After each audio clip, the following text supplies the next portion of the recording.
That is correct. Chairperson Hyatt? Yes. Vice Chairperson Kramer? That is Commissioner correct. Johnson? Here. Commissioner Chairperson Hobbs? Hyatt? And let the record Vice reflect Chairperson that Kramer? Limburg is absent. That is Commissioner Johnson? Here. Commissioner Chairperson Hobbs? Hyatt? And let the record Vice reflect Chairperson- that.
Thank you. So before we open that up, I'd like to ask for any public comment from someone speaking other than on the draft EIR or the Auburn General Plan. And what that means is we're going through this tonight. There are three different elements that we are going to discussing during the draft EIR and the general plan. One is which going to be the general plan. Two is public comments on the environmental impact or the draft environmental impact report. And then the third would be any questions on specific sites, specific properties associated with the general plan or the EIR. So what I'm asking now is if someone has something to speak of or make comments of other than those items, now would be the time to do so. Do we have any public comment? Okay. So seeing none, we will move on. And so that brings, yes. I'm sorry. I'm always told at home that I've got a loud voice. Apparently not. Can you hear me now? Thank you. And if you, for some reason, you can't hear me as we go along this evening, by all means, please let me know just like you did. I appreciate that. Okay, so the first item is approval of minutes. We have meeting minutes from the July 21st, 2026 meeting.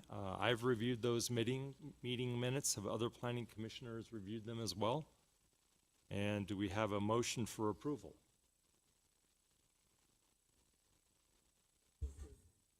Okay, Second. We have a second.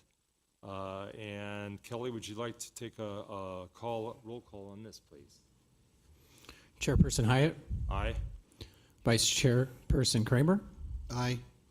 Commissioner Hobbs? Aye. Commissioner Johnson? Aye. Okay, meeting minutes from July 21st, 2026 are so approved.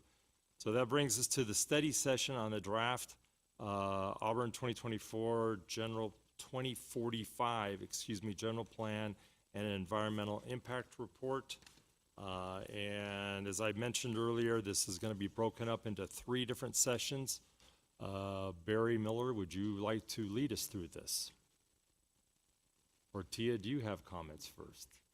Well, I apologize. My voice is still a little crackly, but yes, Barry's going to be giving us the presentation tonight, and then we'll go into public comment like we talked about. And then as a reminder, this is informational. This is no authoritative action will be taken, a study session for the commission and for staff to receive public comment. Without further ado, I'll hand it off to Barry Miller. Thank you. Well, and if I can, I'd like to add one additional thing here. In addition, you're right, there is no action being taken. Where you're getting comments from the public, you're getting comments from the council members or the commissioners. It is not the commissioner's responsibility to respond to public comments or to try and answer those public comments.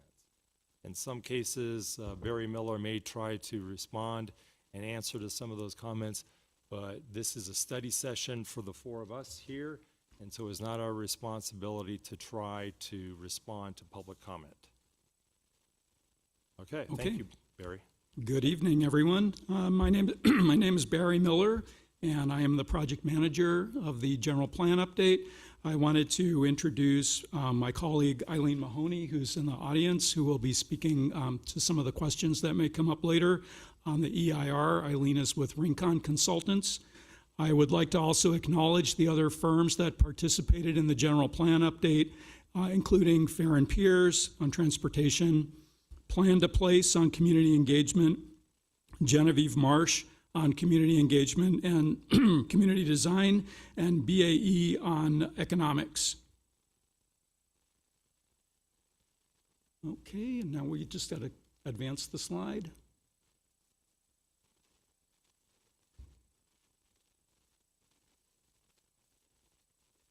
Yeah, it worked a minute ago.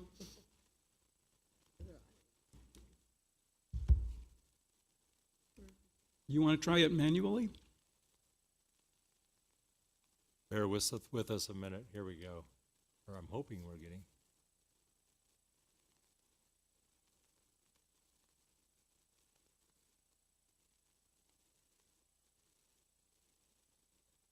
No, it was working a minute ago. Nope, let's see now. There we go, yay. Okay, you have a lot on your plate this evening. There's a lot to discuss. The general plan and the EIR are both before you for a conversation, really. We thought because this is a large document, two large documents with somewhat unprecedented in recent history in Auburn, because it's been 33 years since the general plan for the city was last updated, 33 years since an environmental impact report for the general plan was prepared, and we thought it would be helpful to walk you through the document, to give you a chance to ask questions and share thoughts about what's proposed. This is also an opportunity for the public to comment both on the general plan and on the environmental impact report. We are now within the 45-day public review comment period for the document, and so we have a number of objectives here on the screen that we will be covering this evening, and I'll keep going. Okay. So this is a quick agenda and some important notes about the meeting. We have the initial presentation, which I'll be doing now, then clarifying questions, and then the three modules, which Chair Hyatt just mentioned. We included Module 3 because we know many of you are here to talk about specific properties within the city. I just want to point out that there are 12,500 properties that are covered by the general plan, and it covers 29 square miles. So we're trying to both respect input on individual properties, but remember that this is a 20-year plan for the future of the city of Auburn and the unincorporated planning area surrounding Auburn. So every comment matters, but we do want to make sure that the big picture is in front of you. You see the notes on the screen here. Just to clarify, if you have a comment on the environmental impact report, we'd like you to bring it up during Module 2. If you make comments during Modules 1 or 3 that relate to the EIR or environmental impacts, we're going to record them as part of the administrative record for the EIR and treat them as EIR comments. This means they will appear in the final EIR with responses. Second, nothing is being approved now. This is not a hearing on any specific development project, and even when the general plan is approved, that in and of itself does not approve any specific development. We are talking about a policy document. Again, it does have maps which will influence zoning, but it is first and foremost a policy document. And third, again, as the chair has said, no action will be taken this evening. It's a study session. So just for some general context on the general plan, The general plan is a state-mandated document. Every city and county in California is required to prepare a general plan for its future development. The plan is comprehensive in scope and area. And what we mean by that is that it covers a broad range of topics from land use to transportation to open space and the environment to things like noise and public safety and housing. So it's broad in its topical areas. It's also focused on the physical environment and development. The other thing that makes it comprehensive is it covers the whole city and the planning area around the city. And Auburn is a little bit unique in this regard because we have a very large planning area that is, think of it this way, 7 square miles of the planning area are in the city and 22 square miles of our planning area are in unincorporated Placer County. So ultimately the county has the final say over what happens in the unincorporated area, but the city's input is very important and is taken into consideration in county planning and zoning as well. The other point is the general plan is a 20-year plan, so we're looking out to 2045. The plan contains goals, policies, and actions for the future. It also contains maps and data and narrative about the city today and tomorrow. And as you heard me say earlier, it's 33 years old, and the city has invested in this update to bring the plan forward and provide a guide for Auburn as it navigates the next 20 years. So the timeline for the project, this is on an illustrative of the timeline of the project here. We began this project almost 3 years ago. In fact, it'll be 3 years in September with an audit of the existing plan. Proceeded into the visioning stage where we had a large community workshop on the fairgrounds, and that was in February of 2024. Collected existing conditions data throughout 2024 and early 2025, and that included 10 white papers or existing conditions reports about Auburn today, and then began developing the general plan policies and maps. There was another community workshop in February 2025, another one in December 2025. At that point, we had a general plan map prepared and preliminary policies and actions for all of the elements of the plan. The early part of 2026 was preparing the general plan and the EIR, and we are now headed into the adoption phase of the document. I just have a few slides here of some of the community engagement events that took place over the course of the project. This was workshop number 1. These are various photos from workshop number 2, which took place here at City Hall. We've also had a number of pop-up workshops around town. We were at the National Night Out and the Oktoberfest last year in Old Town. I also want to point out that there was a focus group comprised of 12 individuals that met 14 times over the course of this project. That focus group represented people who were appointed by City Council to help vet the policies and actions in the general plan and make sure that we were on the right track as we developed the plan. So we're going to talk a little bit about what's new in the general plan, and then we're going to do a walkthrough of each element. So you can see here on the screen, first of all, it's a new plan. It's a plan that looks forward to 2045. If you compare the existing general plan and the new general plan, there are some areas of continuity, but for the most part, a lot of new policy content. What we had to do in this process is update the plan to look at regional, national, and global trends, issues that are emerging and existing, and technology and the effects that technology has had on the way we live and the way we will live in the future. The plan responds to many new state laws and mandates. So as you can imagine, over the last 33 years, the state of California has been busy creating new mandates that local governments must implement. And we are updating this plan to reflect new requirements for housing, safety, open space, conservation, and almost every other aspect of planning. The vision in the plan is updated based on input from today's Auburn residents. There are a lot of folks who live in Auburn now who were not here 33 years ago. It's important to hear from them and get their input.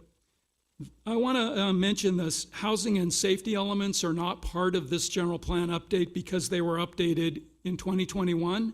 That's mandated by state law that the housing and safety elements were updated at that time to demonstrate that the city was capable of accommodating its share of the region's housing needs that was assigned to Auburn by the State Office of Housing and Community Development, and the safety element reflects new statutory requirements. We do have several new and expanded elements in this plan. I'll be walking you through those momentarily, and the general plan map, which you see leaning against the podium in an upcoming slide, has also been updated. Okay, so now we're going to do the walkthrough, and I'm going to go through each chapter briefly, and we can come back with questions on any of these.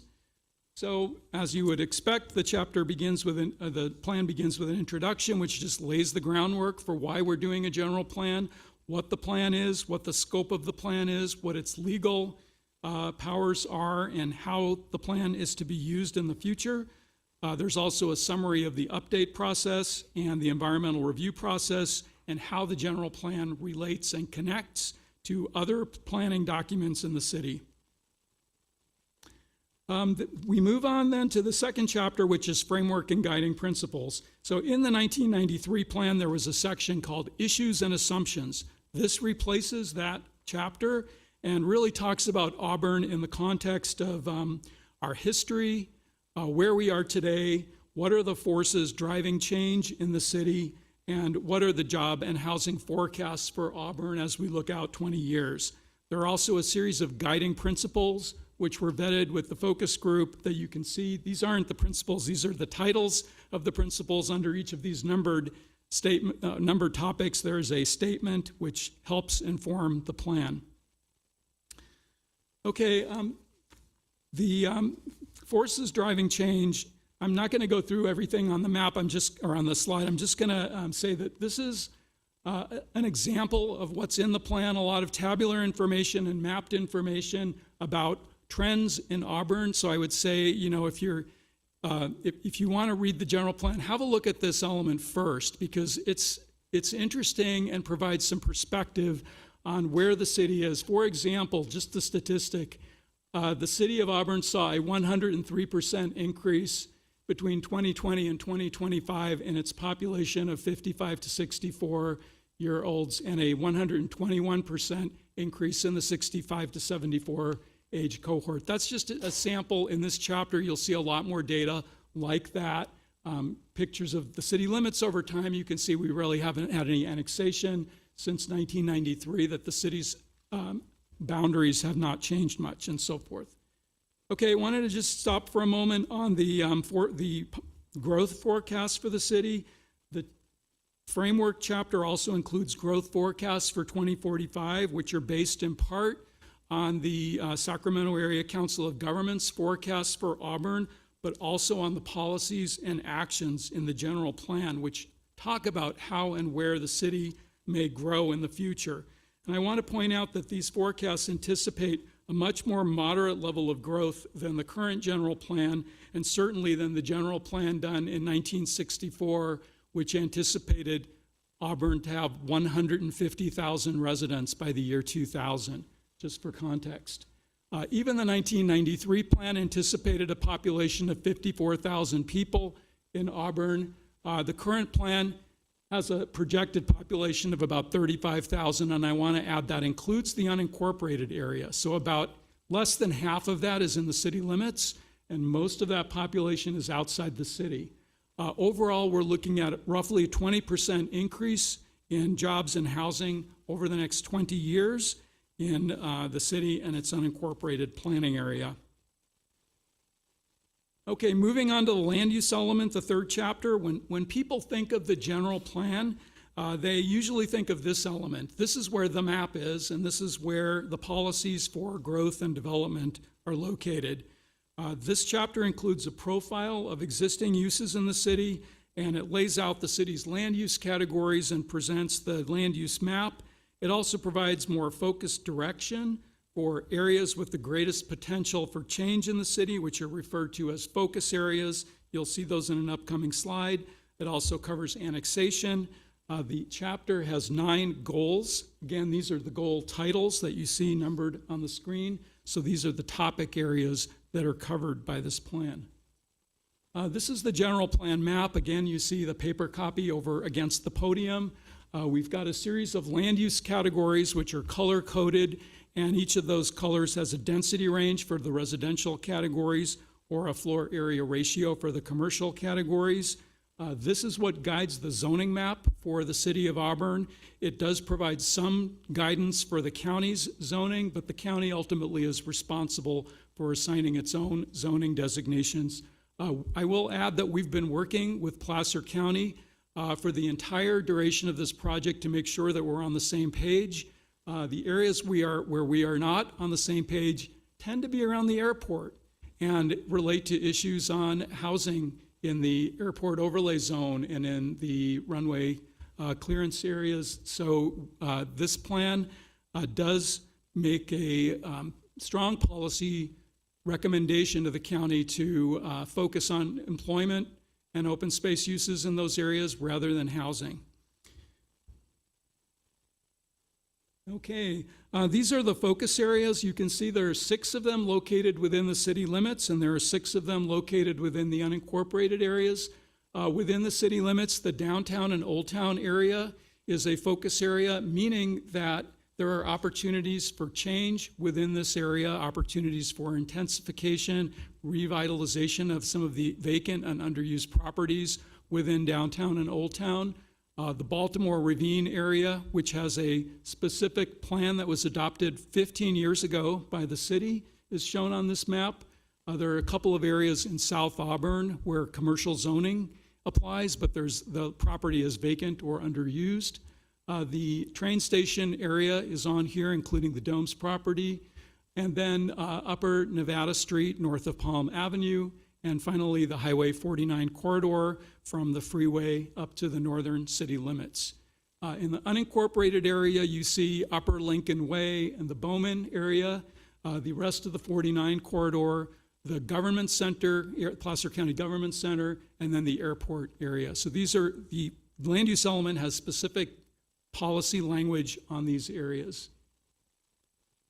Okay, there are some proposed changes to the city's sphere of influence that are in the land use element. You'll find those towards the end of the chapter. And the sphere of influence, these are the areas around Auburn where annexation could occur in the next 20 years, but primarily where land use decisions in these areas may have an effect on what happens in Auburn and on the demand for city services and infrastructure. So it's interesting that currently the sphere of influence does not include any land south of Auburn, and it does not include land along Ophir Road between the wastewater treatment plant and Auburn. So we are recommending a sphere of influence amendment to include those areas. They are in our planning area, but not in the sphere. The general plan is not an annexation plan, but it does lay the groundwork for future annexation. And if you look in the land use element, you'll see there's discussion of annexing certain areas to the northeast of the city along Lincoln Way and extending out to the Bowman area, and also north along Highway 49, extending up to roughly Luther Road or New Airport Road, around where the railroad overcrossing is. I do want to say that the actual act of annexation is a long process. This sets it in motion, but by no means is it a done deal. Really, the general plan provides the direction for the future studies and communication strategies to begin that process. Okay, moving on, Chapter 4 is the historic preservation and community design element. Overall, this chapter is about protecting the qualities that make Auburn unique and special while making sure that growth strengthens the city's historic character and sense of place. I want to point out that following a presentation to this commission and the Historic Design Review Commission, we did change the name of this chapter to Historic Preservation and Community Design, and we moved it forward in the document, reflection both of the input from that commission and the importance of this issue to Auburn residents, as we heard through our surveys and workshops. The plan strongly supports preservation of historic resources while encouraging adaptive reuse of older buildings, and reinvestment in the city's historic building stock. It emphasizes the physical and visual qualities that make Auburn special, historic buildings being one, but also the Sierra foothill setting, the canyon, scenic views, and the outdoor-oriented identity of the city. And it does that through policies on our gateways, signage, wayfinding, and the connections between parks and open space and neighborhoods.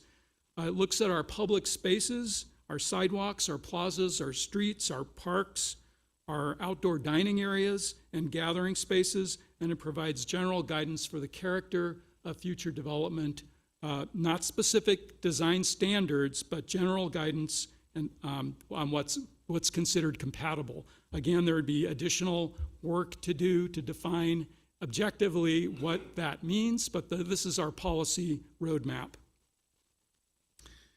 Okay, one of the biggest changes in the transportation element is that our older transportation plans, including the 1993 general plan, really was focused on roads and how do we move people efficiently in cars around the city. The 2045 takes a broader approach that considers not just drivers, but also pedestrians, bicyclists, transit users, and freight. So we still rely heavily on cars in Auburn, and I want to emphasize that the general plan does not ignore the need for a more efficient road system or the traffic that may come over time, both from development within the city and development around the city, both in the unincorporated area and in the region and state.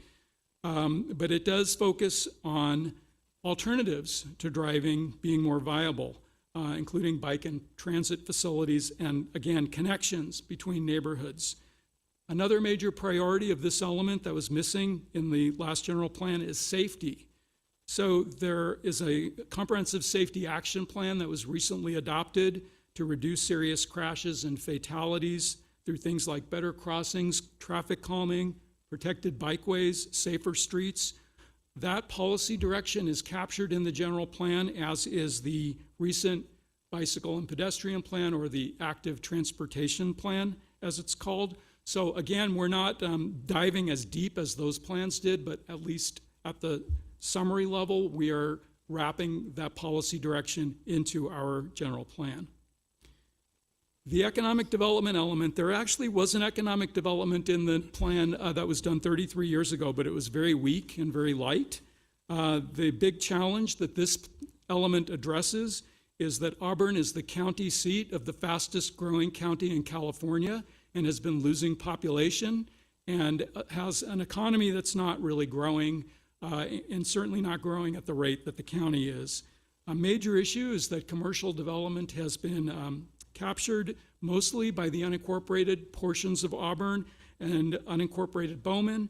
And this is really a strategy for how to attract employment and jobs and revenue producing uses back into the city. It's looking at how we can diversify our economy and attract more private sector businesses, diversify beyond government, and revitalize places like Old Town, downtown, and our existing older shopping centers.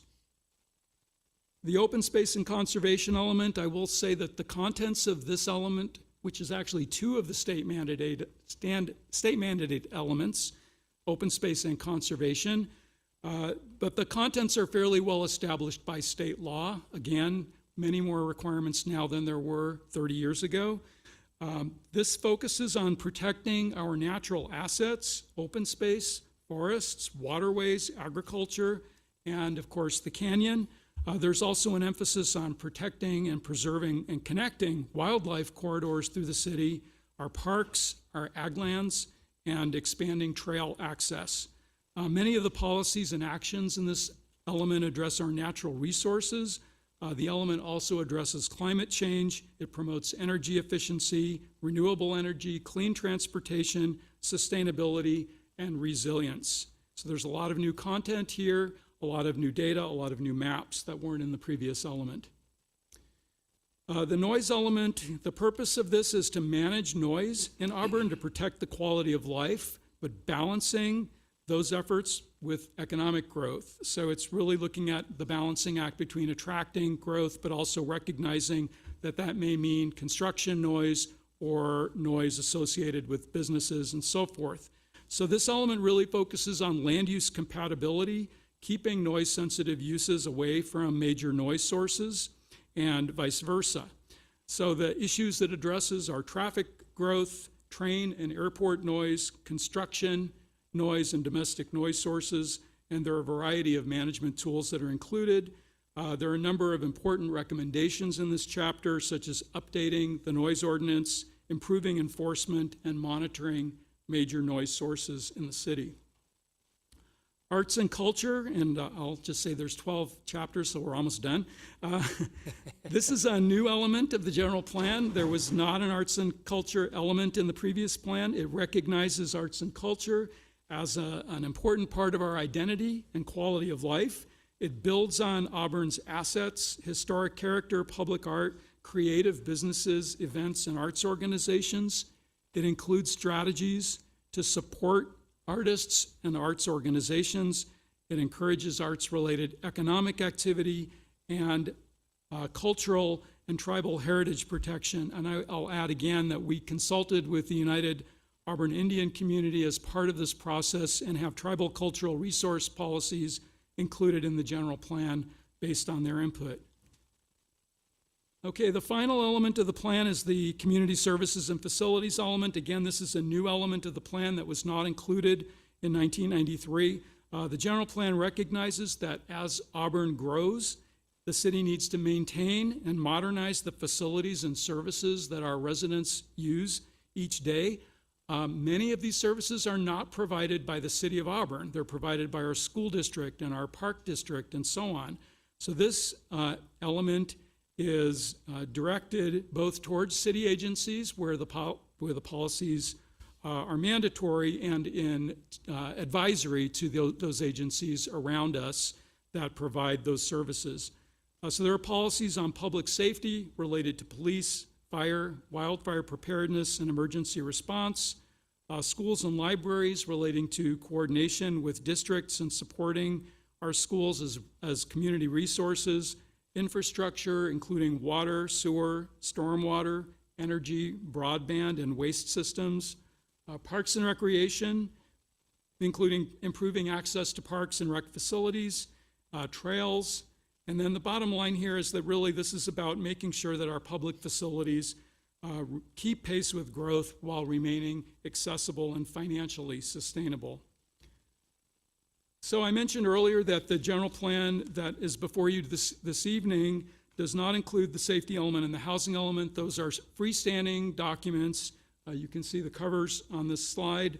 They are still part of the general plan, but they are standalone, and believe it or not, they will need to be updated again in 2028 because the city will get a new allocation of housing from the state at that point that we have to plan for, and we will need to update the safety element to look at evacuation capacity at that point, which is happening now through the local hazard mitigation plan.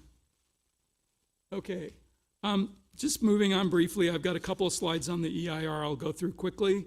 The general plan is considered a project under the California Environmental Quality Act, and the EIR evaluates the possible impacts of adopting the new general plan map and its associated policies and actions on the environment. So it's a program EIR, which what that means is that it doesn't evaluate the impacts of any single development project. It really looks at the cumulative impacts of this plan over 20 years' time and how development facilitated by this plan will affect all of the criteria that you see in the box on the right. So where impacts are identified, the EIR looks at how these impacts can be mitigated. The goal in the general plan update is to make the plan as self-mitigating as possible by including policies and actions in the plan that directly address potential environmental impacts. In some cases, there are significant unavoidable impacts even after those policies are included. We've got that on the next slide. So the impact assessment found that there were a number of impacts that would be less than significant with mitigation measures that are included in the EIR, and several impacts that would be significant and unavoidable even with the mitigation measures. These include increased vehicle miles traveled, in other words, the total amount of driving in Auburn. It will go down per capita, but not overall, and the per capita drop will not be below the 15% that the state of California recommends that cities aim for. Construction noise, and again, there are mitigation measures in the plan, but we cannot guarantee that that will fully mitigate impacts to less than significant. Cultural resources, we're really talking about our historic building stock, and that really is contingent on additional historic resource evaluations being completed by the city to address potential cultural resource impacts. So the EIR also includes alternatives. I mentioned those earlier. There were 3 alternatives evaluated by the general plan. The first is no project. So that is basically keep the existing general plan in place. The other is to designate the Blocker Drive property as industrial. That is one of the alternatives that was evaluated. I want to emphasize that is not the preferred alternative that's in the general plan. The plan identifies that property for medium density residential uses at this point in time. Alternative 3 focused on increased employment in the city, and the analysis of the alternatives compares each of those alternatives with the project itself. Okay, I do have this slide because I know many of the folks in the audience are here to speak on a particular property, and I just wanted to go over the current status of that before we close the presentation. So the Blocker Drive property is a 14.6 acre former city-owned site that is now in private ownership. The 1993 general plan identified this property as urban low density with open space along the Spanish Ravine. The zoning for the property as of 2015 was M1, which is manufacturing, R110, which is single family residential, and OSC, which is open space and conservation. In 2025, an industrial use proposal was submitted, and the 2045 map initially designated the site as industrial. Following neighborhood objections and input, the designation was changed to medium density residential. You may recall at your study session in November of 2025, we heard from many residents and we received a large number of emails requesting that that change be made, and we did make that change, and that is what is currently in the general plan. The EIR did evaluate an alternative in which industrial was applied as the designation, and that is not the current proposed designation. The next step is that decision makers, including yourselves and the city council, the community, property owners, and others may weigh in on the proposed designation. I want to emphasize again, it's still a draft general plan. It is not adopted, and the commission and the council both have the authority, the power to make alternate recommendations to what is currently proposed before you. This is the last slide, and it just goes over the next steps. The comment period on the EIR will close on September 21st, 2026. We are looking to publish the final EIR in early October.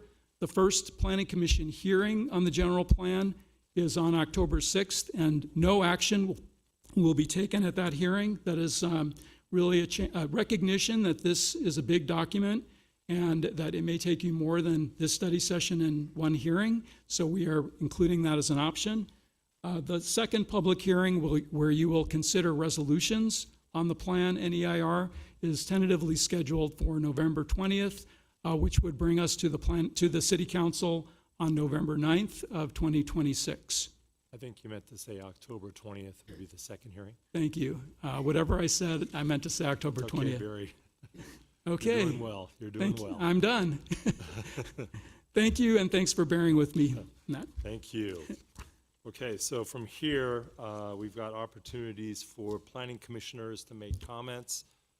Then we will follow with comments from the public. And then as a third round, if planning commissioners have additional comments, that would be the time to make that. As Barry mentioned, as Mr. Miller mentioned, excuse me for my informality, we're going to go through this with each of the 3 different documents separately. The first will be the general plan document itself. So let's go ahead and let's talk about that. Do we have comments from commissioners? Would anybody like to start out, or if not, I can. Okay, I'll lead the way here. Mr. Miller, I went through and I reviewed the document. General comments, very thorough, very well prepared. I'm quite impressed. It's just a general comment, but of course I do have a few questions, and you know, as having worked with me over the past 3 years on this, I'm gonna have questions. So first of which is under the framework and guiding principles, under item B, housing affordability, excuse me, I should be a little more specific. 2.3, looking forward, item B, housing affordability.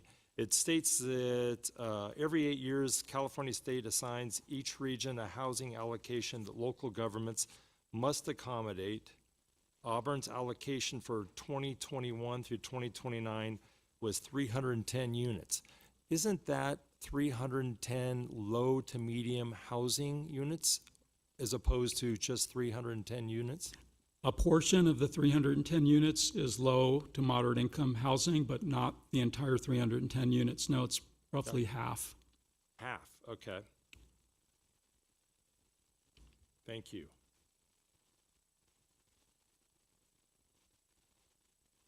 Okay, let's see, other questions that I had or comments. And I, like many people, will be submitting many of these comments in writing. I'm just asking a few of the questions here this evening. But the next one was under the historic preservation and community design element, 4.4 goals, policies, and actions. There is an item, an action, HP1G, Certified Local Government Application. And as we were going through this over the last year, I don't remember seeing this. I don't understand what it is. Can you elaborate on what Certified Local Government Application is? This is consider applying for certified local government status with the California Office of Historic Preservation. Yeah, Can you elaborate on that? It's a state acknowledgement that your historic preservation program meets certain criteria, which would then make you eligible for grants for historic preservation activities. So if you are designated, if you are certified, you are more competitive for grants for preservation. And you're suggesting that this be implemented in appropriate locations, not entire areas? Correct, yeah. And the way the action is phrased, consider applying, it doesn't say apply for it. It's really, this is the first step, which is to look at what will it take to apply and then make a decision as to whether it's something the city would want to do. But many other jurisdictions with historic districts have done that and become certified local governments and have access to some resources that the city does not currently have. Okay, so this is related to SHPO. Yes, Gotcha. exactly. Okay. All right, that answers my question. Yeah, I just wasn't familiar with that one, and as I mentioned, hadn't seen it before. I only have two others. So now I'm back in the transportation element. The goal T3, sustainable transportation. And you talk about policy T3.3, strategies to reduce VMT. You also commented on that in your presentation. Obviously one of the items to reduce VMT, to help with the environment, is if we were to have housing and job opportunities located close to one another. My comment here on policy T3.3 item L, where you state that programs that match Auburn residents to local jobs, thereby reducing commute distances. I think that's a great comment. I think it's important, and I think it's something that we ought to think about when we are looking at other aspects of the general plan and how we can have jobs close to homes within the same city, as opposed to people driving down the hill to Sacramento or driving up into the county in North Auburn. And one of the reasons I mentioned that is in your presentation, you also mentioned that commercial development is reducing in the city and tends to be occurring more so outside the city. When you said that, I'm assuming you're meaning in North Auburn and the county area. That is correct. Yeah. So I think this is a very important aspect, a very important thing to consider. And then the last comment I had was having to do with transportation element as well. It has to do with bicycles, which I greatly support. And as we are seeing, is a lot more bicycle use in Auburn and throughout the whole Northern California geographic area. E-bikes have really turned that around. But you have a policy T4.11, trail safety. I think it's an excellent policy where you talk about, it's discussed of potentially including new rules for e-bikes and or speed limits on shared use paths. Not only is it applicable to trail safety, but I also felt that that was applicable to policy T4.2, pedestrian and bicycle safety. And then you elaborated on that a little more in your section T-4G. Sorry for all of the the letters, but it's where you say electric bike regulations. So my point is the paragraph on electric bike regulations I think is very important. It applies to trail safety as well as pedestrian and bicycle safety throughout.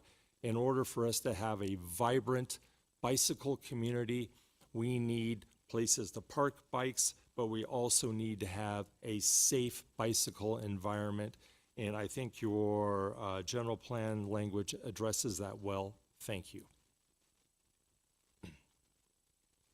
So those are the few comments I had on the general plan. Other commissioners?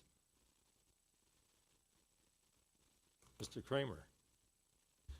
Yeah, I really think this is a rather spectacular document. I think it reflects a lot of the input that the community put into over the last year and a half. So I think that's much appreciated. I also like the fact that you've incorporated the modern procedures and policies to go forward, particularly in the area of sustainability,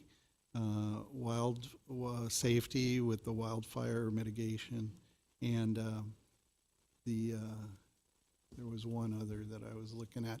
It's a large document, so bear with me. But it's a great document. I'm very kind of overwhelmed by it, and I'll leave it at that, actually, for the moment. Okay, thank you. Commissioner Hobbs, comments? No comments? Comments? Just adding that it's very thorough. I'm obviously very new here, and so I'm learning a lot. I appreciate all the work that it's taken over the last 3 years, whether with community input, and we have a task in front of us for sure. Looking forward to it. Okay. With that, I believe we open it up for public comment. I would like to remind everyone, once again, these are for public comments on the general plan, not for discussion on specific parcels. If you have a public comment, please approach the podium, state your name and your address. And because of the fact that I'm sure we're going to have a lot of comments this evening, we'd like to ask you to limit your comments to 3 minutes. And once the first comment is made, for instance, I see Jackie House is up at the podium right now. Welcome.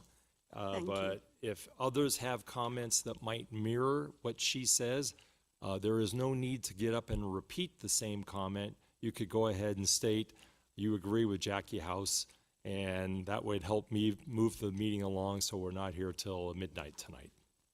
Okay? Thank you. Okay, Jackie. Hi, everyone. Jackie House, 220 Hidden Creek Drive, Auburn. Well, I've read through the draft general plan, and I want to congratulate and thank the Envision Auburn team for what's clearly been a tremendous effort and a very good outcome. I think the general plan presents a great vision for Auburn. I have 3 comments that I would like to present. First, I suggest that the land use policy, complete community, be expanded to establish a target ratio of the number of jobs to the number of housing units in the city. This is a common metric used to provide an indicator of job-housing balance. The general plan emphasizes the importance of an appropriate job-housing mix so that people who live in Auburn can work here and people who work in Auburn can live here.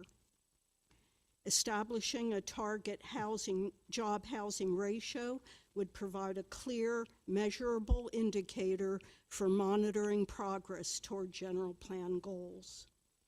Second, I suggest that a policy and action be added to the historic preservation and community design element to protect outward views from notable historic landmarks. Views from resources toward the surrounding landscape are an integral part to their historic character and visitor experience. New development within direct line of sight from landmarks has the potential to diminish their value. A policy and action that incorporate protection of these outward views would strengthen this element's goals. And finally, I suggest that the open space and conservation element or action, stream and waterway protection, be modified to state adopt an ordinance rather than consider adopting an ordinance. I suggest that any future ordinance define minimum setback distances for all perennial streams. The policy creeks and ravines requires stream setbacks, but specific distances are not established. Several nearby jurisdictions have adopted 100-foot setback requirements, while others have adopted 50-foot setbacks. I urge the Commission to strengthen these policies and actions to help meet general plan goals.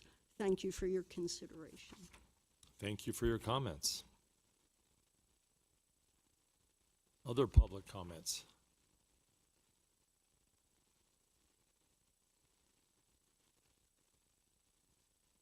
My name's Carol Lee Meinhold, and I live at 125 Hidden Creek Drive in Auburn. Carolyn Michael? Carol Lee Meinhold. Thank you. And I agree with everything that Jackie just said, and we'll make that short. So thanks for hearing my comments. Thanks for being brief.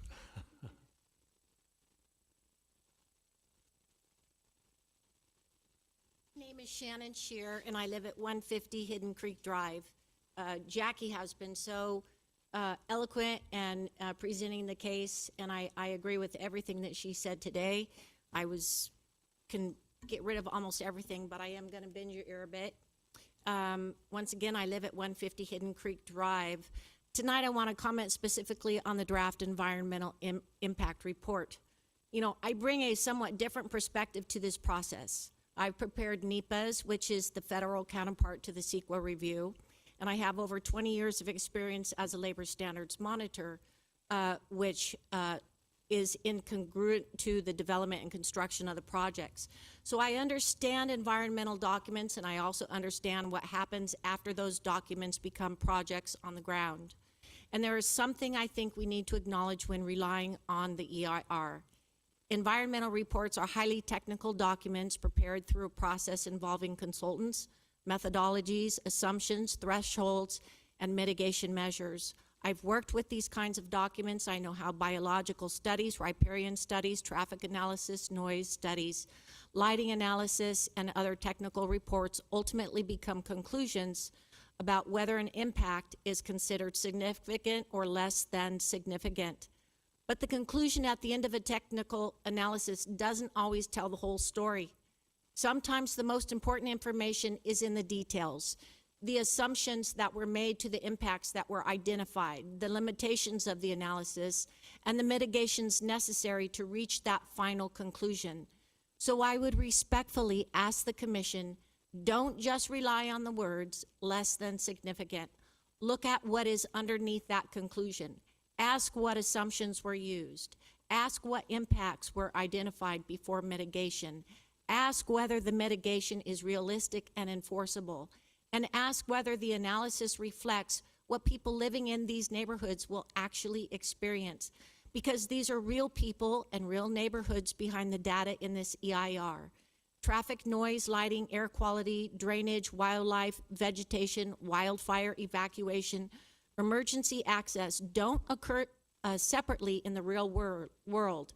Residents experience them all together. I've also had the experience of returning to projects years after development occurred, and I've seen firsthand what ultimately happens on the ground isn't always what people might have expected and anticipating reading the environmental document years earlier. That's the perspective I hope you bring to this EIR. Don't simply ask whether a technical threshold has been satisfied. Ask what this community will actually look like, sound, and feel like 5, 10, and 20 years from now. An EIR is an important decision-making tool, but the final determination on a page should never substitute for your own judgment about the real-world consequences of decisions made today. Thank you. Before the next speaker comes up, just as a reminder, we're taking comments right now on the general plan itself. EIR will follow later. It's okay.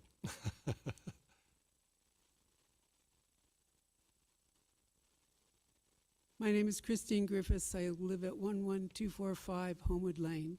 And I am just agreeing with Jackie House, and especially in defining the stream setbacks. Thank you.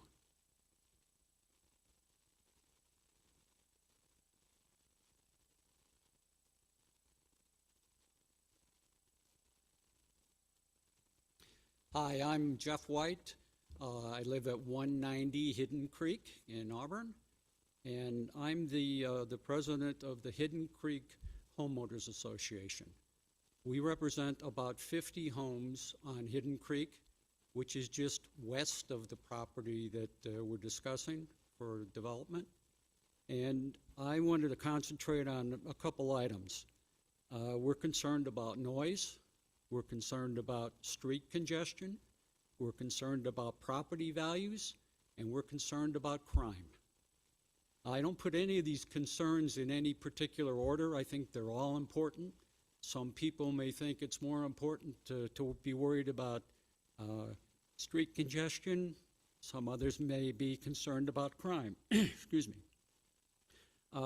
We as a community, we realize that the property owner who wants to develop the property there in question has every right to do something, to build something that they want. But we as a community of 50 homes feel that we ought to have some say in what goes in there.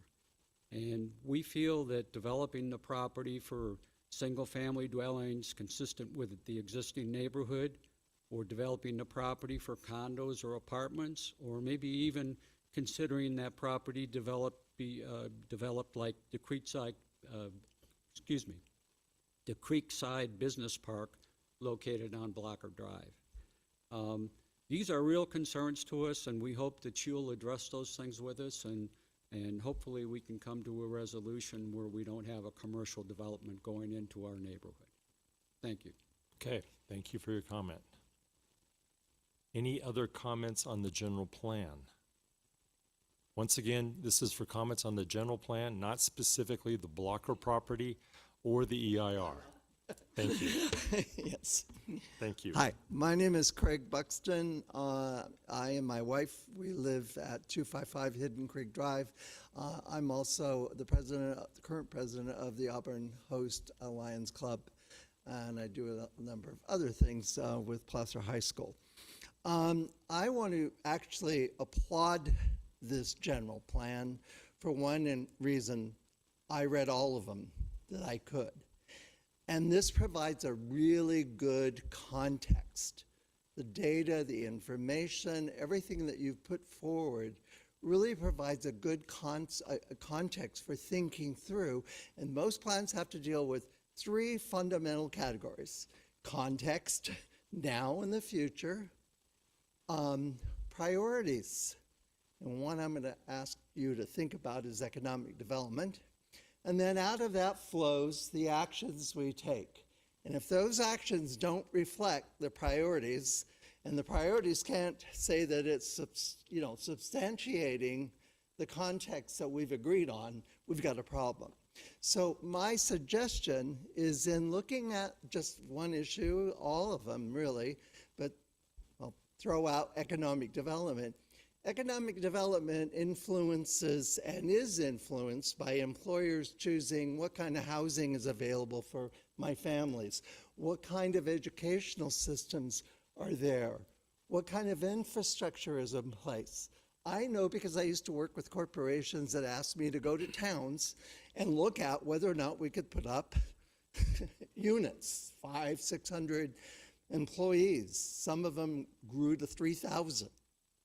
And if you do that link of consequences, it helps the public and all of us to understand the scenarios we need to think through in choosing the right actions. So I read all this and I thought, so well done. Now I just want some scenarios that help me and the rest of the public to understand, if we do this, what's needed to get this kind of economic development? If we choose low-income housing, are we going to attract people from Oracle, from the companies that are moving up here? If we only focus on storage units built on hillsides that are beautiful with small roads in them, are we going to attract the kind of economic development that is required? I don't see any pictures up there of places that are along the Grass Valley Highway and the wonderful Echo Farm feed store.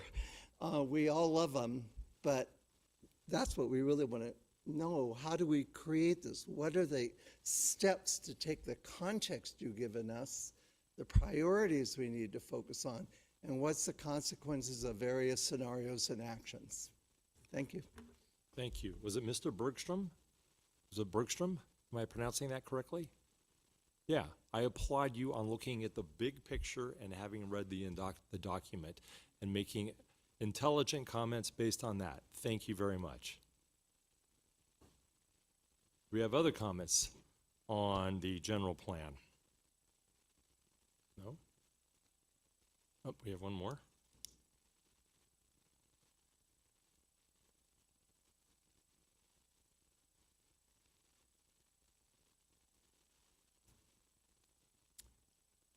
My name is Michael Murphy, architect.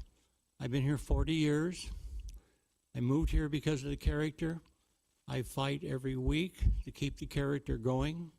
I hope the Planning Commission and the general plan gives appropriate weight to the character, the historical character, the terrain, the mix, the context, the affordability of all these projects.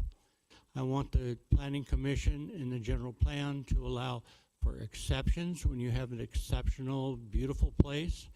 And I would like to have the opportunity to address those things as they come up and make sure your general plan has flexibility. It's all on paper, it's all written, but I bring the aesthetics and character to bear in the community, and I don't want you to lose that, and I don't want to be discouraged when I try to point out to things to you that I've been trained for, that I've practiced, and I've done in here for 40 years. And it takes champions on the Planning Commission, it takes champions in the community to stand up and say, we want something with character, with interest. We don't want anything that's along 49, I'm sorry. Except for the bank out there on Bell and 49. Thank you. Oh, in Nevada Station. Thank you. Thank you for your comments, Mr. Murphy. We have other comments. Chair Hyatt, I just wanted to add one thing. Excuse Yes. me. We don't have the timer up there right now, I noticed. so it is on my phone. But I do want to applaud everyone's doing wonderful. 3 minutes. We're And I perfect. also want to applaud you for limiting your comments to 3 minutes, so thank you very much. Okay. Okay, so with that, any other discussion or ideas from commissioners? Nope. Okay, let's move on to the draft EIR. And so here we have an opportunity for commissioners to ask questions on the draft EIR. I had a couple of questions, so I will lead off. Very long document, once again, very thorough. I have not yet read the over 600 pages, but I am working on it. I did have a comment, just kind of a general comment on item 2.4 or 2.9, excuse me, project objectives and guiding principles. And once again, Mr. Miller, I will put these in writing and get them back to you. But in the project objectives and guiding principles, we talk about Auburn's growth and conservation over a 20-year horizon, and then it goes on. And then there's a statement where it says objectives specifically related to growth include focusing development in the downtown, old town, downtown area, capitalizing on transit-oriented development opportunities near the near the train station, and streamlining future development that aligns with the proposed project. I just thought it was unusual that transit-oriented development was kind of put in there. There are lots of things that are specific to be included, not only just in the old town, downtown area. For instance, I think it might be important to include mixed-use growth, because we've talked about that a lot. But that wasn't mentioned. Matter of fact, I think we've talked about mixed-use growth more than we had transit-oriented development. But when we're talking about a train station, it's apparent that the two go together. So my comment here is the specific sentence might be too specific by talking only about transit-oriented development when we're looking at growth, including focused developments in downtown and Old Town. And that was all I had. Commissioner Kramer, did you have any comments, questions? Well, I haven't fully read the document but I found it interesting that there was a lot of space devoted to a bat, and I'm wondering what is that just an example of the biological diversity, or was that a main habitat that you're looking at? Yeah, I'm going to ask our CEQA consultant, Eileen, if you'd like to come up to the podium. So the question is that there was a lot of space in the EIR devoted to a particular bat species, right? Welcome, Eileen. Yeah, thank you. Eileen Mahoney with Rincon Consultants. Yeah, I think you're referring to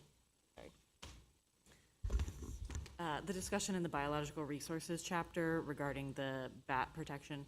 That is because in the general plan, there wasn't already a policy about, roosting bats and the potential effects from construction. So we felt that that was necessary to add. And that's why that is covered in a more thorough detail than some of the other species, which already have policies in the general plan that protect them. Thank you. Okay. I don't have any other. Commissioner Hobbs, questions or comments? No? And Commissioner Johnson? Okay, thank you. So now I will open it up to public comment, specifically on the draft environmental impact report. So if you have comments on there, please approach the podium, state your name, your address, and as with last time, please limit your comments to 3 minutes.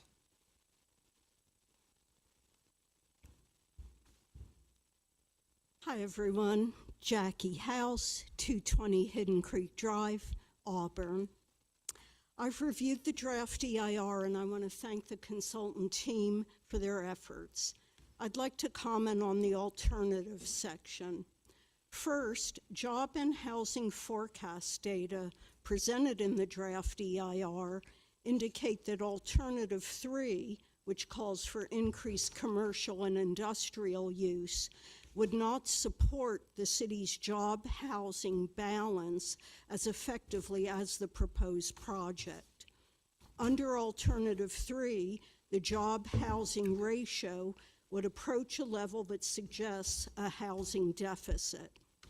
In contrast, build out of the general plan proposed project with its increased residential capacity relative to alternative 3 would result in a more balanced ratio. The handout that I provided shows details for the job housing ratio comparison. Second, I want to highlight a few internal inconsistencies in the alternative section that make it difficult to understand the comparative analysis. Several impacts identified for alternative 2, which calls for industrial use at Blocker Drive, are not carried forward into the comparison of alternatives table or into the environmental superior alternative summary. In addition, the analysis of alternative 3 does not acknowledge certain impacts identified for alternative 2, including aesthetics, hydrology and water quality, and noise.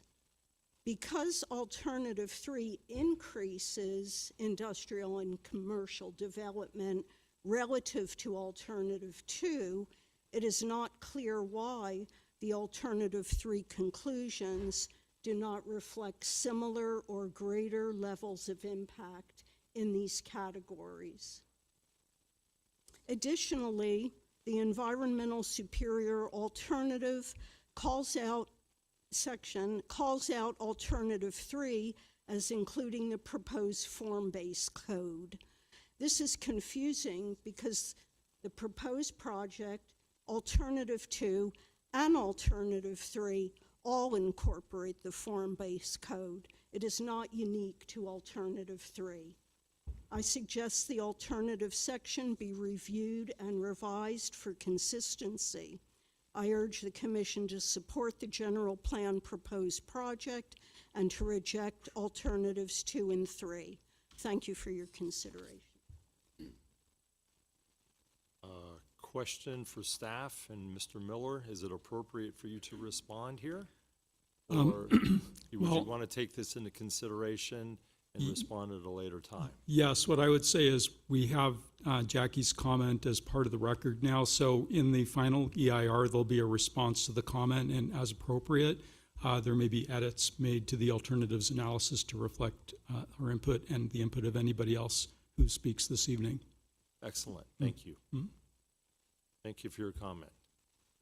Do we have other comments from the public on the draft environmental impact document?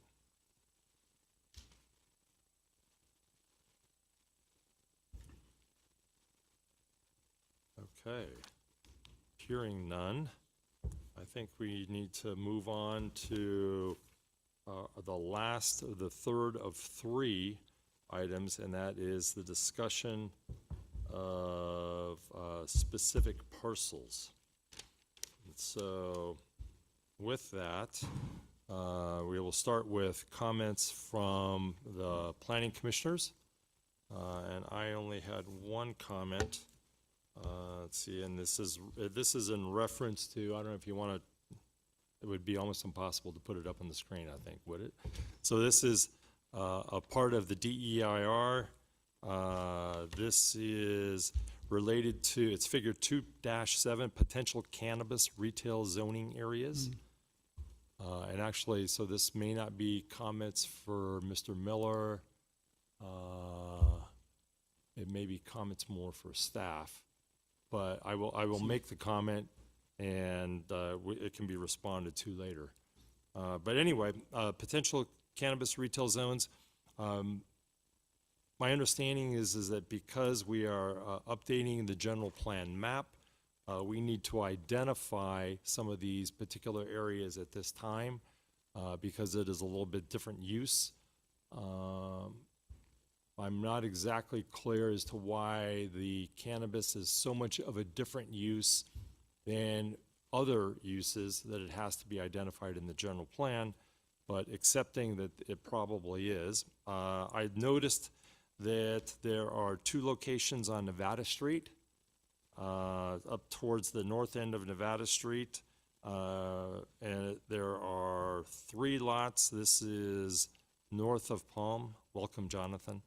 There are 3 lots north of Palm, and one of those parcels has an existing temporary church, which also had a daycare. And my comment is I'm not so sure that that particular parcel, a church and a cannabis store at the same location, is a good idea. So that's one of them. Another comment is on Wall Street. There on Wall Street, there is a business which houses, it's a children's school of dance, and I should remember the name of the school of dance. Pamelot, thank you. But that's one of the parcels that's also identified as a potential cannabis retail zone. Once again, I'm not so sure that having young children and cannabis right next to each other is an appropriate idea.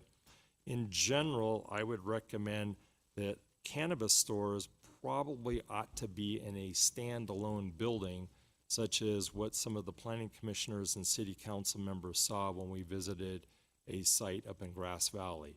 A standalone building instead of a building that is in a strip mall that includes other retail operations as well.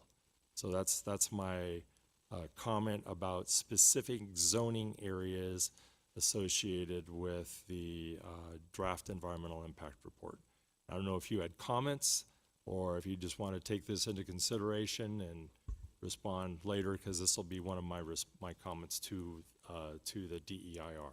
Good evening, Chair. Good evening, members of the audience. Jonathan Wright, Chair, Economic Development Director. I'm just here to answer questions if you have some. You kind of came in with, how did, why are we addressing this now? Yeah. We're addressing this because specifically it was excluded from our old general plan, and according to legal counsel, it must be included in there because there are specific impacts that are related to cannabis uses that are not uncommon to other uses, but are not specifically spelled out in our EIR, which would make it eligible to go forward to our zoning code after it's been adopted. As far as the specific candidate sites, those were, there's no requirement for us to buffer from schools and things like that. We did that intentionally just to keep them away from primary places where children tend to congregate, or like a school. At the time we did that, there was no indication, at least from the data that we had, that there was child facilities within those areas. You're calling out something that we're not aware of. Mm-hmm. When we get to the point of having this adopted into our zoning code, the next phase is, and keep in mind we're only looking at doing one cannabis license. The next phase would be doing an RFP for proposals from cannabis operators. Yes. And obviously that would be a good consideration to put in there as far as when they do the evaluation of the ranking of each proposal, having a specific requirement in there that would address, proximity to youth facilities, things like that.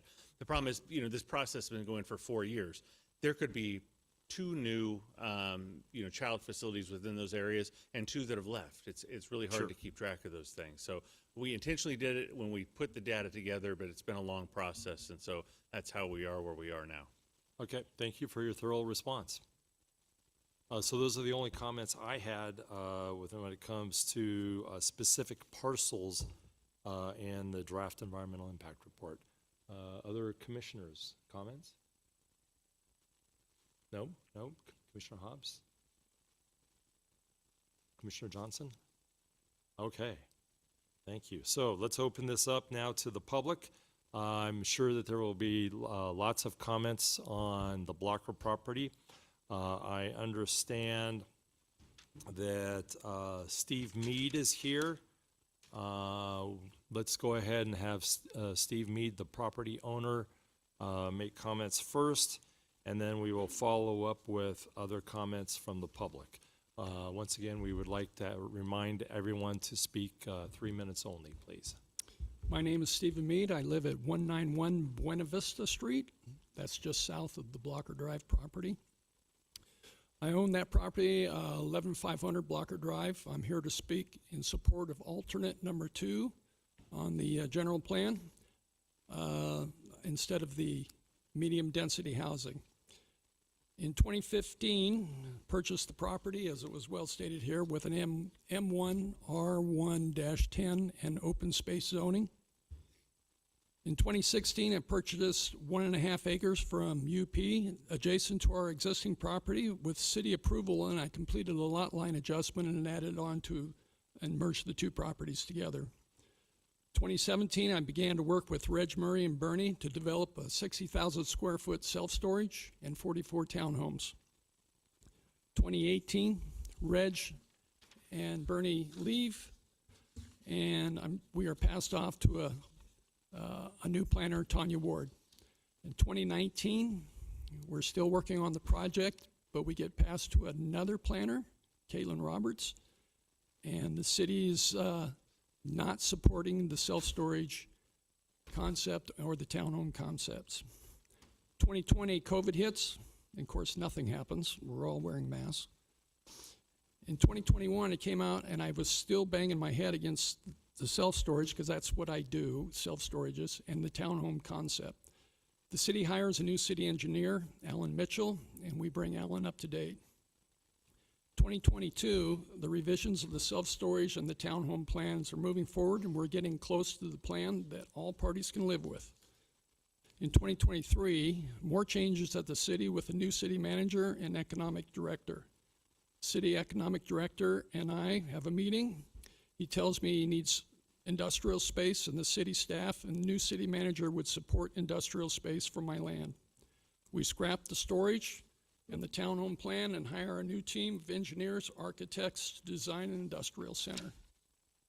In 2024, we renew all of our technical studies to come in line with industrial project. In July of 2024, we submit a formal application to the city. The city loves the plan. It creates jobs and city revenue. The city walks us down the industrial plan road. In 2025, there's a mitigated negative deck. It was released with public comment period. And in the negative deck, it said no significant impacts were identified. Potential planning commission dates were being considered. In June, July of 2025, public comments were received, and due to comments received, the city determines that we need to do an EIR. In August of 2025, the city discovers that while zoning designations for the parcel was changed in 1996, the general plan usage designation had not been updated. In September, we put the project on hold while awaiting the outcome of this general plan update land use recommendations. To say I'm a little disappointed in the city recommending my property be zoned residential is an understatement. Remember, this property was sold to me as an M1 zoning.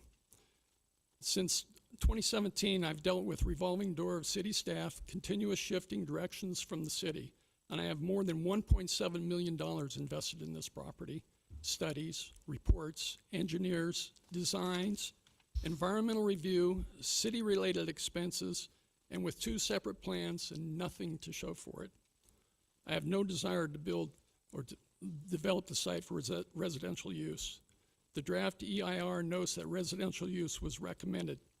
However, this is not what I do. I'm not a house builder. I did this for the self-storage, but that was shot down. And then the secondly we did was the industrial. The city says it's focused on increasing the tax base on this, attracting jobs and employers to Auburn. I'm offering a real viable project and a commitment to this to invest in the property, create jobs, and expand the tax base and contribute to Auburn's economic vitality. I'm urging the Planning Commission to support alternate number 2. That's an M1 zoning for the general plan update. Thank you, and I appreciate your time. Thank you. Before we move on to other public comments, for the benefit of the planning commissioners and the public, I'm wondering if, and Barry, I didn't ask you this ahead of time, if you or Tia could specifically state, is there something written that specifically states the definition of light industrial?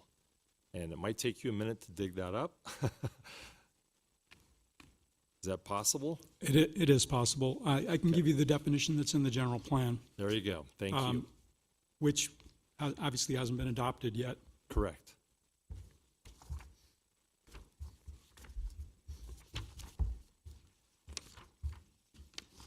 I mean, I think we know what it is, but I would like to see or hear the words.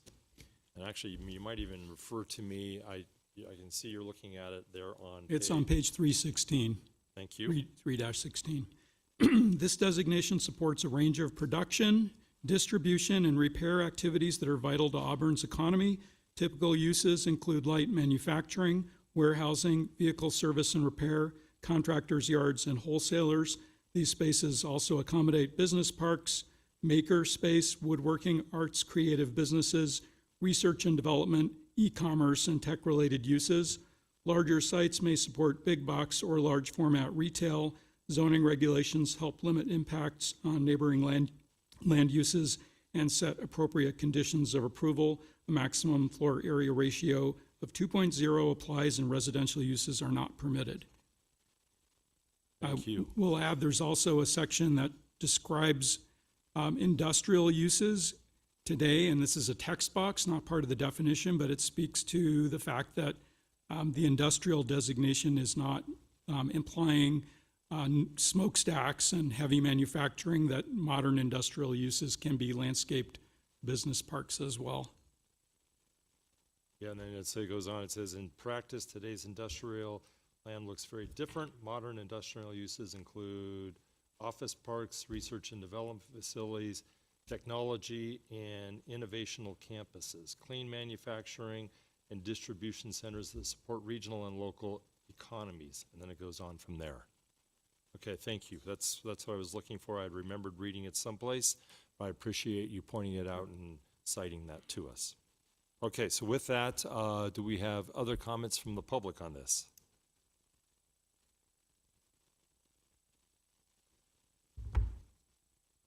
Jackie?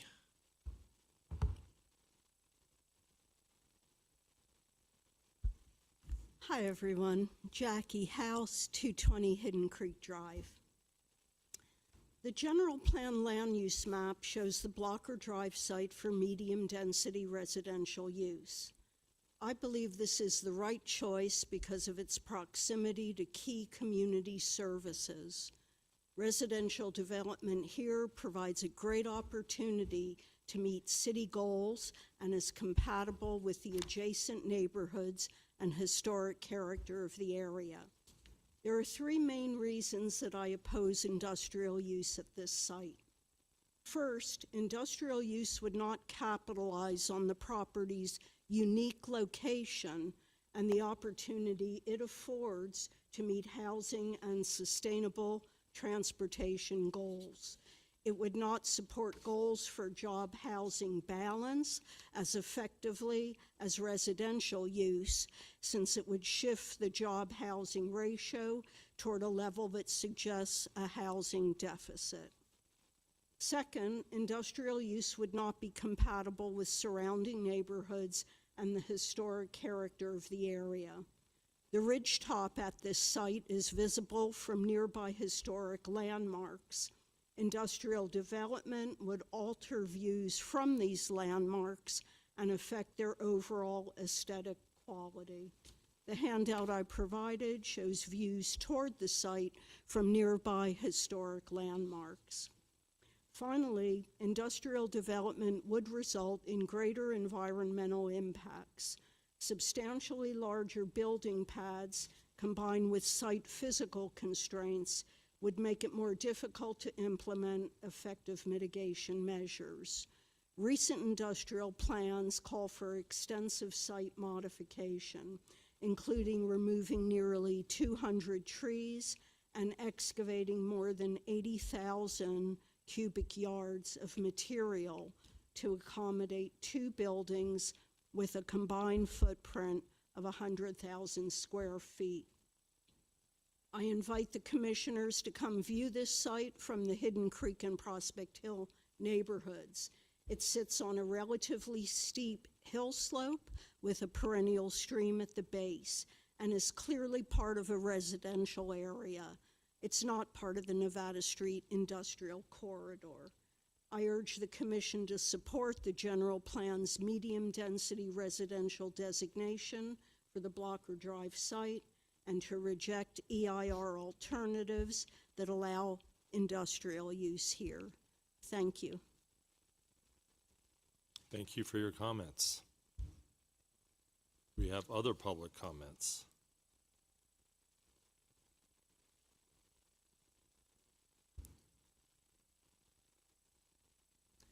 Hello, Carol Lee Meinhold, 125 Hidden Creek Drive. Welcome back. I want to say that I oppose the industrial site. Our neighborhood is located adjacent to that Blocker Drive site, and it is, as Jackie said, it's more neighborhood. It's not on Nevada Street.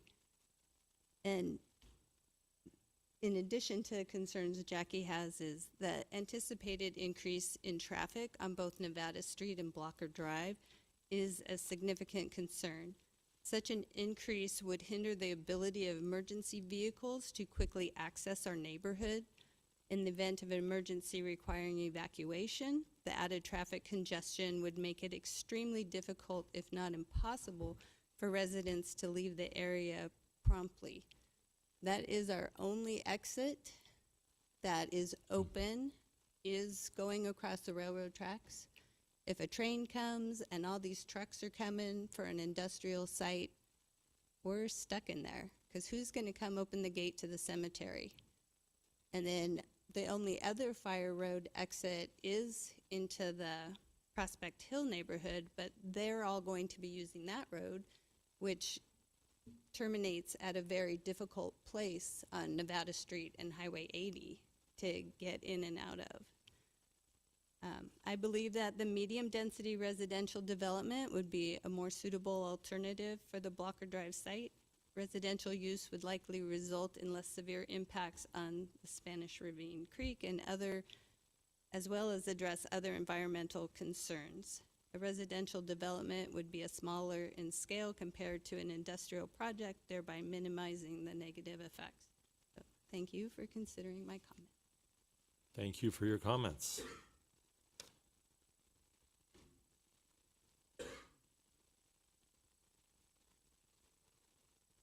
Welcome back, Mr. Murphy. Well, thank you. You know, everything talked about that site, I have a sentimental view of it. I did Nevada Station. I looked at the impacts that it creates. I know the people who did the commercial on Blocker Drive. And I have several homes that I've designed close by. The proposed project architecturally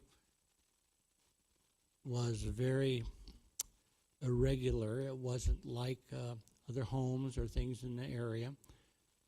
You can't pick a place on it that's really flat, so you have to do all the leveling, which removes trees and makes it more exposed instead of less exposed. So I really support the more what I would say a very low density development for residential. And I would be very careful of getting so much transportation in there. You look at, it's kind of a bottleneck getting in there with residential. And then noted that the first proposal overlooked that there's a big stream going by that now has a large setback so that it can't be quite as dense. But if it happened to be in any kind of a commercial, it should be very, very low density. It would almost be, if I was doing it, a mixed use where you could repair cars in your garage of your house. So that's, so I would look to make sure it's residential, please. Thank you. Thank you for your comments.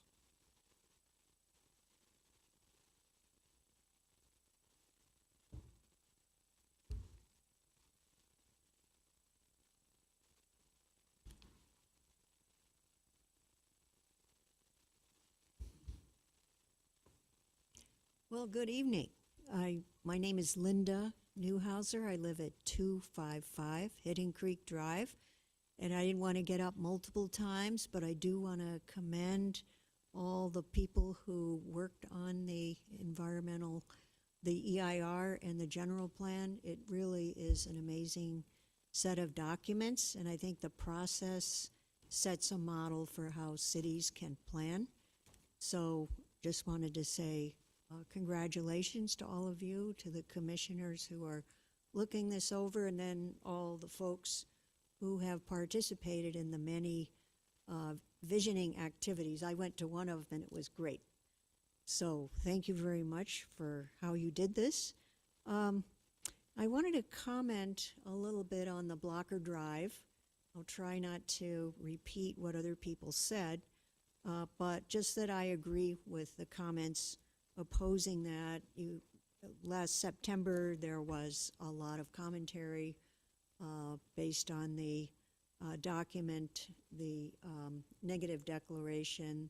There were quite a few factual errors in that negative declaration, which were pointed out. So I think many of us who live around the area are very concerned about several things, and those have been mentioned. But I will point out that one of the things in the general plan talked about the wildlife corridor and the need to pay attention to that. This is a wildlife corridor. This Blocker, the Spanish Ravine, the Blocker area. I do encourage all of you on the commission to go and physically look at this place. It's a delicate and very important environmental zone. It houses many special status species. So you see bear, you see lion, you see deer. I'm not going to list all the 100 species or so that live there, but there are a number of special status species that will have to be looked after there. So that's one thing. I want to comment too on the earlier comment about the need for a setback, whatever goes in there. There needs to be thought put into what would the setback be from, in this case, the Spanish Ravine Creek, which is a very important source of water and protection for, as I mentioned, many different animals, including protected species. So environmental stewardship is a main part of the general plan. This comes into play here with the decisions that you make. Historic legacy, we've heard about that from Michael Murphy and so forth. My final comment is one that others have made about the transportation congestion. So that area by the station there is Auburn's major transportation hub. We have the train, we have the bus depots, we have paratransit, we have a parking lot for commuters. If we add more, if we make the congestion worse, that is going to be a really big problem. Blocker and Nevada Street are 2-lane streets.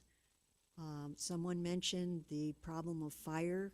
People will be trapped up there in the area I'm talking about if we have the kind of congestion that some of us envision. So we're putting a lot of faith that you all think very carefully about overturning the current designation as residential and turning it back to industrial. Thank you. Thank you. We have other comments. And please feel free to comment on any of the other thousands of properties that we have in the city of Auburn other than the Blocker property. Can you hear me back there? All right, my name is Kim Haswell. I'm at 11075 Oakview Terrace, but I'm also a board member of the Placer County Historical Society. So I'm here as a representative of the Historical Society to write a letter that was penned by April McDonald Loomis, who is a president, and it is in regard to the Blocker property, so I apologize for that. But I'm just going to read this letter as a representative. The Placer County Historical Society is concerned that this proposed project will impact an old established neighborhood. While Prospect Hill is not in the designated historical district, if the city was using a cultural resource survey that was newer in the 1986 version, many of the homes there would likely be included. The subdivision was created in 1889 by Judge Pruitt. Changing Merrow Street from a quiet dead-end street to a conduit into the proposed industrial park would be devastating to the neighborhood. The layout of the roadways, Andrews, Cedars, and Buena Vista streets, provide access to Merrow Street, reflect the older nature of this historic neighborhood. They're extremely narrow and were never intended as a thoroughfare, even in horse and buggy days, let alone the large number of today's autos or trucks. She's recommending if any of the members, which I have done, would go and visit the neighborhood just to look at the map or the drawings, fails to capture the ambiance of this quiet little neighborhood. The loss of over 200 trees is also a major concern and could damage the general backdrop to the town. From Old Town, the proposed park could be very visibly detrimental to the entire aesthetic of our historic Gold Rush town and have an impact on the historic areas of Spanish Flat and the fruit sheds along Nevada Street. The views surrounding our historic Old Town Auburn Cemetery would also be impacted. We are concerned if the project goes forward, the large industrial buildings will be incompatible with the entire atmosphere of the area. We hope that some of these comments will be considered before this project progresses any further. And I'll make sure and give this to you, Tia, but I think it's been submitted before. So thank you. Yeah, And thank you very much for all of the work you did on including historical things in the general plan. That's very much appreciated and was noticed. So thank you. And thank you for leaving that letter with Tia. Do we have any further comments? Like I say, I'd welcome any comments other than the Blocker property as well. There was a lot of work done, a lot of other properties that were considered in this overall document. Go ahead. I'm Bill Pennington. I live at 1485 Shoreland Tract Road, Auburn. I'm a member of the Sustainability Advisory Committee, and I'm also vice president of Save Auburn Ravine Salmon and Steelhead. I am not in favor of industrial property there. I think it does not suit the local community. A small residential development fits there. There's places to walk, there's the library, there's the graveyard up the hill, nice areas where people can walk and do things and ride bikes. My particular concern is the adjacent Spanish Ravine, which has been presented as a very valuable environmental resource. Putting an industrial site there is going to change the nature of the hydrology, the runoff, the groundwater,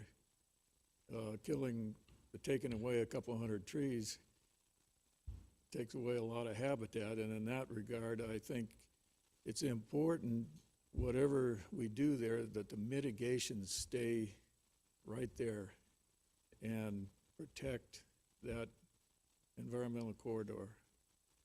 There are other issues there, light pollution, transportation, dust, possibly asbestos in the underlying rock, that would have to be established. Blasting could close up the springs that are actually running into that Spanish Ravine and providing vital water throughout. It's a perennial little creek. It provides water to Auburn Ravine. That's very important to us in Sarsis. Thank you, commissioners, very much, and I've got to compliment the team on what's been done. It's an amazing effort. Thank you. Thank you for your kind words on the document.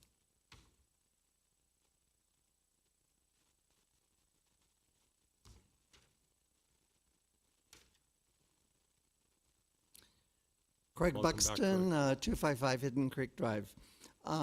I have just one small thing to say that reflects on everything else that's been stated in much more detail or studied in much more detail. If you drive down from Fulweiler, Blocker, Nevada Street, you go from where the educational side is above it to a very narrow, deep valley. And it's so deep that the property in question has a tunnel under it for the train. So my question isn't perhaps the people with the general plan and ER you can help us, is I've seen this before, and what the city I remember working on this with did was what was called an overlay, where they went into overlaying a set of definitions about a distinct area of the zone that was characterized as commercial or industrial. In this case, if you look at what's on top of that hill, right behind Echo Valley Ranch, all the way down to the street, that's already a light industrial commercial. So we should not pretend it's something else. It's the area up on the hill that doesn't belong in that zone. So I just wonder if the process of doing an overlay technically could be of help. Can you elaborate a little bit on the process of an overlay? I'm not Overlay clear. is where the city actually, and the planning and counties do it too, where they go in and they see for particular priorities and changes in the use of the land.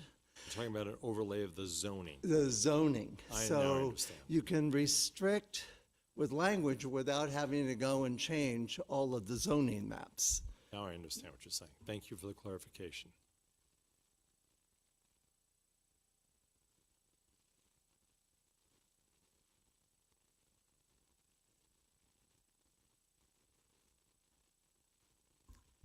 My name is Craig Fuji. I live at 105 Buena Vista Street in the neighborhood of Prospect Hill. I was actually born and raised in Auburn. I grew up on Cedar Street, which is also on Prospect Hill. So I'm very familiar with Steve's property. I used to play on that piece of property. It was a cow pasture. And the creek's still there. But, my main concern is on a daily basis, I drive down, I look at Prospect Hill as being a giant cul-de-sac. There's one street, Andrew Street, that goes, everybody has to use Andrew Street to go back and forth from Prospect Hill from the neighborhood. On a daily basis, I come down the hill, and the intersection of Andrew Street, Nevada Street, Placer Street, and Interstate 80, it's a very dangerous intersection, as you probably know.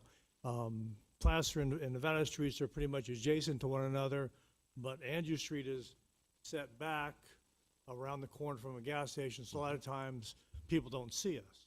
And I get that, but still there have been some close calls. Personally, I've had some close calls with the traffic. So I would implore the city to maybe look at some way to improve that intersection before we do anything to increase traffic coming down Nevada Street, because it is a very dangerous intersection.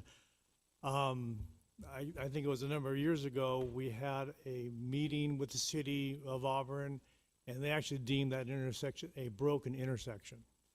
Well, things can be fixed, so I would implore the city to look into doing something before we increase the traffic flow on Nevada Street. Thank you. Okay, thank you for your comments.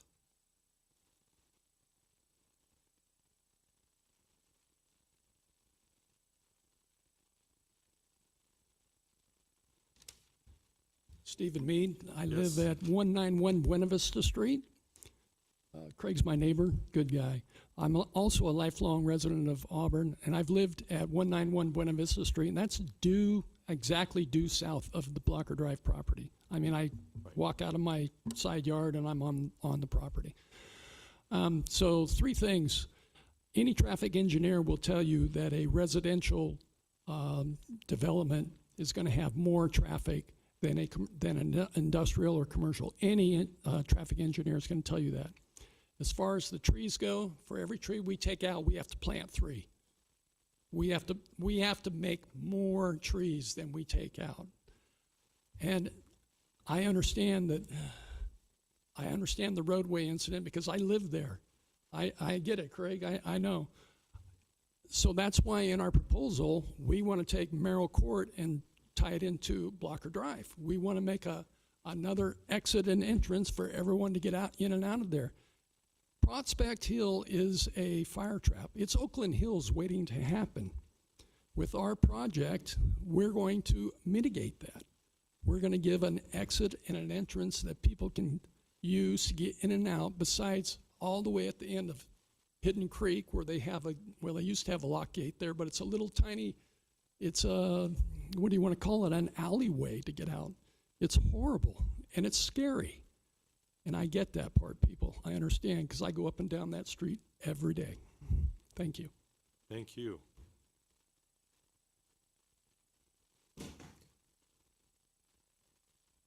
Okay, you have one more comment? Go ahead, please.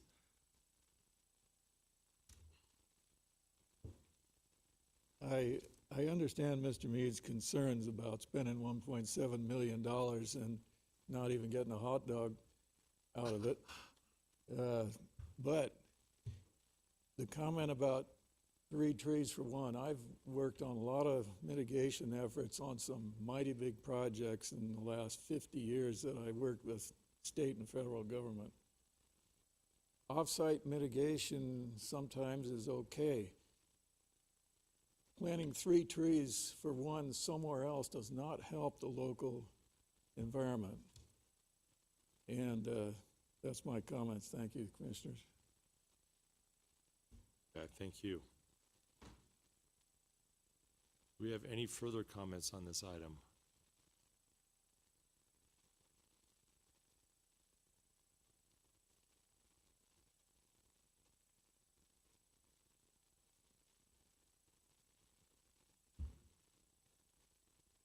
Grant Ryan, 204 Hampton Court. I am in agreement with Jackie House. I feel that the low-density residential would be in keeping with the neighborhood, and homeowners in our residence would be more favorable for the low-density residential. Okay, thank you.